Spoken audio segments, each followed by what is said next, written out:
You have to try these new Bambianos. Oh! They named them pizza spins. Noodles? My wife's a magician. The trick is new mugga lunch. The 70s were a wild era of food experiments, when snack makers dared to push boundaries with bold, quirky, and sometimes downright bizarre ideas. Companies fought to capture the snacking craze, from space-themed treats and funky-flavored cereals to canned cheese and oddball peanut butter spreads. But not every creation was a winner. Many vanished almost as quickly as they arrived, leaving only nostalgia and curiosity behind. So, join us as we explore 20 famous snacks from the 1970s that failed miserably. Hey, space food sticks! Oh, I wish I had these on my space adventure. In the 1970s, the fascination with space travel peaked, and food companies tried to cash in on the craze. Pillsbury introduced space food sticks, chewy, energy-packed rods promoted as the identical food astronauts ate during missions. They came in flavors like chocolate, peanut butter, and caramel, and were advertised as futuristic snacks for kids. For this effort, Pillsbury has developed many special foods. Now, one of these space foods... Although marketed as nutritionally balanced, they tasted more like dense candy bars with a strange texture that didn't win over many consumers. Parents questioned their health benefits, and children preferred more exciting options like candy bars or cookies. By the decade's end, space food sticks quietly disappeared from shelves, mainly remembered as a gimmick of America's space-obsessed culture rather than a snack staple. Here comes Google, the crab peanut is a prize. Few products capture the experimental vibe of the 1970s, such as Kugel peanut butter, a spread made by Kraft that promised to revolutionize lunchboxes. Unlike traditional peanut butter, Kugel came in quirky flavors like chocolate, cinnamon, vanilla, and even banana. The idea was to blend peanut butter's protein-rich base with sweet dessert-like tastes that appealed to kids. While initially exciting, the execution wasn't quite proper. The texture was oily, and many found the flavors strange and overpowering rather than tasty. Marketing campaigns tried to present it as a fun, modern alternative to the boring peanut butter jar, but parents still stuck with classics like Jif or Skippy. By the early 1980s, Kugel vanished, remembered today as an oddball spread that failed to live up to its hype. Howdy! I'm one of the new funny-faced drinks from Pillsbury. When Kool-Aid reigned supreme, General Foods attempted to dethrone it with the launch of Funny Face Drink Mix in the 1970s. The product was designed with quirky cartoon mascots for each flavor, characters like Goofy Grape and Choo Choo Cherry, intended to make powdered drinks more fun for children. At first, kids loved the goofy packaging, but the taste told a different story. Unlike Kool-Aid's Fruity Zing, Funny Face flavors often tasted artificial and overly sweet. Sweet and Funny Face comes in a 2-quart size, and that's a lot when it's hot. Drink Funny Face. Adding to its downfall was a wave of criticism in the 1970s about artificial colors, preservatives, and synthetic additives in children's drinks. Some mascots were also retired due to cultural insensitivity, weakening the brand identity. Sales dwindled quickly, and Funny Face disappeared, remembered today more for its oddball marketing than for any real success in the beverage aisle. How did cookie makers respond when playful drinks filled morning routines with color and characters? Fudgetown cookies attempted to bring the same whimsy and indulgence to baked goods, offering fudge-filled, shaped treats designed to delight children and stand out on crowded supermarket shelves. And now we take you to Fudgetown. Fudge. Cookie aisles in the 1970s were full of experimentation, and one of the more unusual creations was Fudgetown cookies from Keebler. These sandwich cookies featured chocolate-flavored shortbread rings with the center filled with fudge cream. They sounded like the perfect treat. On paper, playful in shape, and indulgent in taste. The cookie was criticized for being dry, while the fudge filling lacked the creamy richness consumers expected. The marketing campaign leaned on whimsical packaging with Keebler's elves, But competition from Oreos and Chips Ahoy left little room for mediocre products. Kids weren't drawn to the bland flavor, and adults felt they were overpriced compared to better alternatives. By the decade's end, Fudgetown faded away, remembered only as another bold but disappointing Keebler experiment. They named them Pizza Spins. Can humans resist Pizza Spins? Few snacks seemed as promising as Pizza Spins, a wheel-shaped chip made by General Mills that tried to bottle the pizza craze into a crunchy snack. Packaged with fun graphics and marketed to kids as pizza in every bite, Pizza Spins were meant to conveniently combine the flavors of tomato, cheese, and herbs. Pizza. They took this pizza taste and turned it into a crunchy, munchy, mouth-sized snack. Unfortunately, the taste didn't quite match the hype. It came off artificial, with a lingering aftertaste that didn't resemble authentic pizza. While the shape was novel, the snack was flimsy and easily crumbled in lunchboxes, making it less practical than chips or crackers. Competition from established brands like Doritos also made it hard to stand out. Although nostalgic for some Gen Xers, Pizza Spins ultimately disappeared, remembered as an ambitious but poorly executed attempt to turn pizza into a snack. What other convenient and novelty-driven ideas emerged after making pizza a snackable chip? Snack-made cheese in a can took cheese in a new direction, letting kids and families spray processed cheese directly onto crackers or veggies for a futuristic, messy, instant snack experience. Whenever you start with Kraft, you know you have a good thing going. That's what's cheesy in the Kraft kitchens. Good food and good food ideas. Not all 1970s food inventions were about fun shapes. Some were about sheer convenience. Snack-made cheese in a can, produced by Kraft, allowed consumers to spray processed cheese directly from an aerosol-style container. The novelty of squirting cheese onto crackers or celery made it popular at kids' parties. With twice the taste and flavor of Kraft cheese. But it quickly gained a reputation for being more gimmick than gourmet. Critics complained about its chemical taste, rubbery texture, and reliance on artificial preservatives.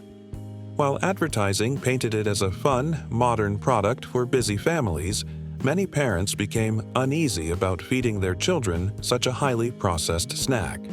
Coupled with the rise of health-conscious trends by the late 70s, the product's reputation nosedived. Today, it exemplifies how convenience food in the 1970s often sacrificed taste and quality for novelty. You have to try these new Bambianos. What are they? They're a cheese-flavored roasted soybean snack. Among the strangest snack experiments of the 1970s was Bambianos, a soybean-based snack created by Colgate-Palmolive. Introduced in the mid-1970s, it was intended as a healthier alternative to salty chips. The concept may have been forward-thinking, but the execution was disastrous. Bambianos quickly earned notoriety for one unfortunate side effect, causing excessive flatulence. Parents complained, kids teased each other about it, and the product became the butt of countless jokes. Despite heavy marketing efforts, the snack never overcame its embarrassing reputation. Within a year, Colgate-Palmolive pulled it from the shelves, cementing its place in snack history as one of the shortest-lived products of the decade. Bambianos remains a cautionary tale of how not every healthier option in the 1970s could survive the test of taste or digestion. After a protein-packed yet infamous flop, cereal companies turned to characters and mascots to win over children. Baron von Redberry cereal introduced a colorful and zany persona, hoping to make breakfast exciting while leveraging the popular monster-themed cereal craze sweeping through the 1970s. Hello, I'm Baron von Redberry with my new berry-flavored oat cereal. Will make a... Cereal companies in the 1970s thrived on bold characters and wild flavors, and General Mills rolled out Baron von Redberry as part of this sugary arms race. With its berry flavor and colorful marshmallows, the cereal featured a zany German World War I pilot mascot, a rival to other cartoonish figures of the era. The marketing gimmick was a war in the cereal aisle, where Baron von Redberry's commercials portrayed him in battle against Sir Grapefellow, another cereal mascot. While the ads were entertaining, the cereal itself was less impressive. The taste was often described as overly sweet with a chemical berry tang, and the marshmallows became soggy too quickly. Despite the flashy branding, children returned to proven favorites like Lucky Charms. Within a few years, Baron von Redberry was grounded for good. Tally-ho! Sir Grapefellow here with my new grape-flavored oat cereal. In the same spirit of cartoon rivalries, General Mills introduced Sir Grapefellow cereal, the enemy of Baron von Redberry. Where Redberry offered berry flavor, Sir Grapefellow had an unusual grape taste, a bold but risky choice in the breakfast market. The cereal's mascot was a stereotypical British World War I flying ace designed to duel with the Baron in TV ads, creating a cereal rivalry storyline that appealed to kids. Unfortunately, the gimmick outshone the product itself. The grape flavor didn't resonate well. Many found it artificial and oddly sour compared to traditional cereals. The purple coloring and weak crunch further disappointed consumers. While the commercials were memorable, sales told another story. Families weren't buying into the concept. By the mid-1970s, Sir Grapefellow joined his rival in the cereal graveyard, remembered mainly for its bizarre flavor experiment. If children enjoyed mascot-driven battles at breakfast, could a monstrous fruit-flavored cereal further creativity? Fruit Brute embraced the bizarre and colorful, pairing unusual flavors with a werewolf character to entice kids. However, taste and texture would eventually hold it back from lasting success. Fruit Brute with my fruit-flavored cereal. Fruit Brute, part of your nutritious breakfast. If Count Chocula and Frankenberry were the stars of General Mills' monster cereals, then Fruit Brute was the awkward understudy that never quite found its audience. Introduced as a fruit-flavored cereal with marshmallows, it was fronted by a werewolf mascot in bright striped overalls. Fruit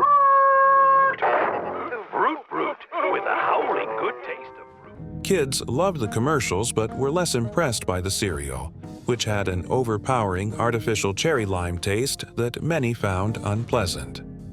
The marshmallows quickly became mushy in milk, further dampening enthusiasm. While Count Chocula and Frankenberry thrived, Fruit Brute consistently lagged in sales, leading to its discontinuation within a few short years. Interestingly, it gained cult status decades after being featured in Quentin Tarantino movies, but during the 1970s, Fruit Brute was simply another failed monster experiment that couldn't scare up sales. Frosty-rific snacking, too! Shaped like sugar frosted donuts. Frosty-O's. Not every cereal of the 1970s relied on flashy mascots. Some tried to sell themselves on simple taste. Frosty O's cereal attempted to compete with Honey Nut Cheerios by offering a sweetened frosted oat ring. While the concept seemed solid, execution was lacking. Consumers found the cereal bland and inconsistent, with the frosting unevenly applied and the texture either too hard or too mushy once soaked in milk. It lacked a distinct identity in a market crowded with strong brands like Cheerios, Cap'n Crunch, and Lucky Charms.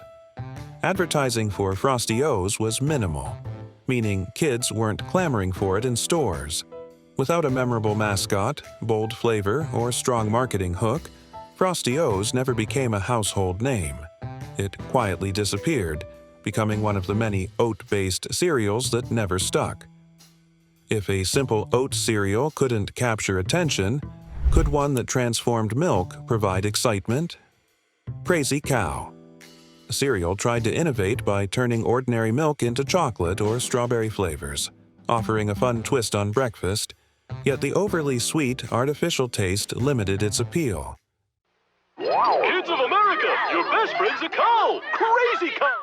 Among the more unusual breakfast experiments was Crazy Cow cereal, launched by General Mills in the late 1970s. The gimmick: it was a corn-based cereal with flavored powder that turned milk into either chocolate or strawberry milk. This sounded like a dream for children, cereal that doubled as a flavored milk mix. However, the novelty didn't translate into lasting success. The cereal was overly sweet, and the powder quickly dissolved, leaving soggy pieces and milk that tasted chemical rather than creamy. Parents also worried about the high sugar content compared to healthier cereals, which were gaining traction then. Despite heavy advertising featuring a cartoon cow, sales never took off. Crazy Cow lingered briefly, then disappeared, remembered today mainly for its quirky, milk-changing gimmick. When toaster pastries first came out, they were so unique, people overlooked the taste. Convenience was king in the 1970s, and Danka toaster snacks tried to ride that wave by offering savory, ready-to-heat pastries designed for the toaster. The concept was similar to Pop-Tarts, but with a dinner twist. Flavors mimicked pizza, meat, or cheese combinations, aiming to give families a hot snack without the hassle of cooking. Unfortunately, the idea was more appealing than the taste. The crust often came out dry or soggy, depending on how long it was toasted, and the fillings were scant and artificial tasting. Kids rarely begged for them, and adults didn't find them satisfying as real meals. With frozen pizza and Hot Pockets emerging as stronger options, Danka toaster snacks couldn't carve a niche. They vanished quietly, remembered as one of many toaster-based novelties that failed to deliver. If toaster pastries were aimed at practicality, could a fizzy drink capture children's and young adults' attention instead? Aspen Apple Soda tried to carve a niche with a crisp apple flavor, yet unusual taste perceptions and stiff competition from cola and citrus beverages led to its early demise. Aspen is here, crisp and crystal clear. Aspen, the new soft drink. Soft drink companies constantly chased new flavors in the 1970s, and PepsiCo made a bold move with Aspen Apple Soda. Introduced as a crisp, refreshing apple-flavored soda, it aimed to offer an alternative to the colas and citrus sodas dominating the market. Its clear, bubbly look seemed sophisticated, and the advertising pitched it as a lighter, fruit-based choice for young adults. But while unique, the apple flavor struck many as medicinal rather than refreshing, closer to liquid candy than soda. It lacked the addictive cola or citrus tang fizz, leaving consumers underwhelmed. Despite Pepsi's marketing push, Aspen failed to establish itself and was quietly discontinued after a short run. It inspired the Apple Slice line, but Aspen became another forgotten 1970s flavor gamble. The New York Yankees? Mug-a-lunch. Hot, hearty, in a hurry. The rise of microwave ovens in the 1970s encouraged companies to invent meals that could be cooked quickly, and Betty Crocker's Mug-O-Lunch was one such creation. The concept was simple: packets of dehydrated macaroni and cheese or noodles that, when mixed with water, created a quick single-serving meal in a mug. It sounded ideal for busy families and latchkey kids, but the product suffered from poor execution. The noodles were often gummy, the cheese powder tasted artificial, and the portions were tiny, leaving eaters unsatisfied. Unlike homemade mac and cheese, Mug-O-Lunch lacked comfort and quality. Parents also disliked the heavy use of additives and preservatives. Though it briefly gained attention for its novelty, the product quickly lost ground to heartier, better-tasting convenience meals. It fizzled out, mainly remembered as a quirky misfire. And chewy! Told ya. No one eats a marathon bar quick. In the late 1970s, candy companies experimented with unusual shapes and textures, and the Marathon bar was General Foods' attempt to stand out. Unlike ordinary chocolate bars, Marathon was a long, braided caramel bar coated in chocolate, designed to be fun to eat by unbraiding or snapping sections. Its novelty shape appealed to some, but it presented problems. The chewy caramel was tough and overly sweet, making it difficult to enjoy without sticky fingers. While it gained brief attention for being unique, consumers quickly returned to more conventional candy bars like Snickers or Milky Way. Despite an intriguing concept and energetic marketing campaigns, the Marathon bar disappeared by the early 1980s, remembered today as an overly complicated candy that promised fun but delivered frustration. When candy bars experimented with shapes, Could gum push the boundaries of flavor even further? Gator gum sought to offer extreme tastes and vivid colors, but overly artificial flavors and poor chewiness prevented it from gaining lasting popularity. Gator gum. When your mouth gets dry, try Gator gum, a flavor that's more than just a gum. Chewing gum in the 1970s was ripe for experimentation, and Gator gum sought to stand out with extreme flavors and playful marketing. Packaged in bright wrappers, it aimed to attract kids with unusual tastes, bold colors, and a brand identity associated with wild fun. The problem, however, was the intensity of the flavors. Some were overpoweringly artificial, while others left an unpleasant aftertaste. Additionally, the gum was excessively sticky and had poor longevity, leading to frustration among children who expected a long-lasting chew. Despite a niche appeal and energetic advertisements, Gator gum couldn't compete with familiar favorites like Juicy Fruit or Wrigley's Spearmint. It was eventually discontinued, leaving only nostalgic memories of its bold but flawed attempt to dominate the gum market.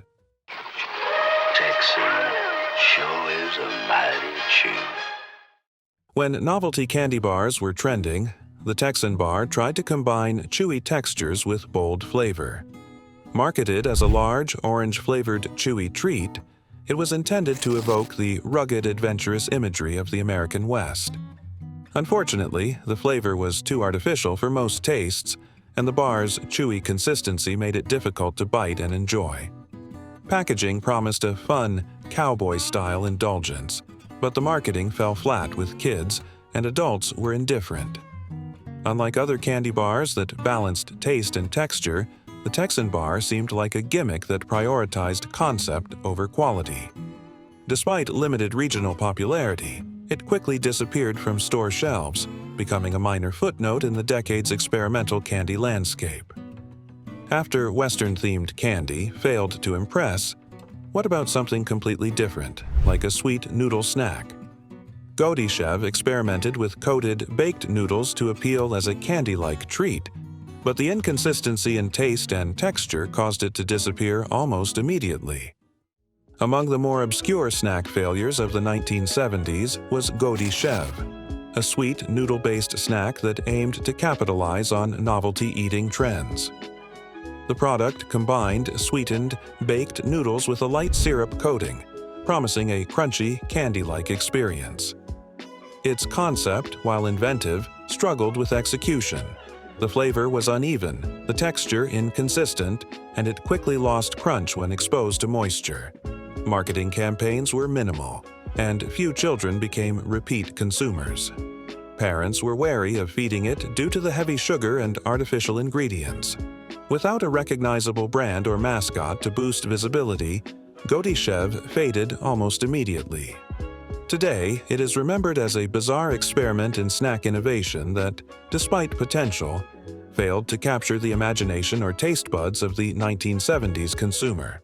Kids, look what's new. A brand new cereal. Twinkles. Twinkles cereal was one of the many bold breakfast experiments of the early 1970s, designed to appeal to children with bright colors and a sweet, crunchy texture.